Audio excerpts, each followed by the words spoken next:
This is the Flymo Robotic Lawnmower 1200R. On the underside of the mower is the cutting disc with 3 razor-sharp blades.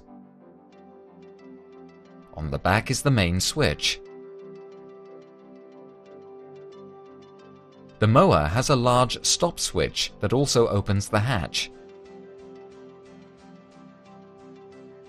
Under the hatch you will find the display and keypad for all menu settings.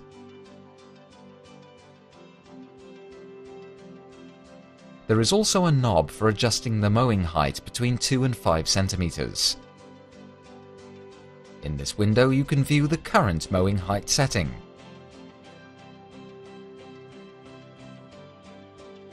For the safety of people and animals, the mower is equipped with lift, tilt and collision sensors. The mower also has an alarm that can help prevent theft.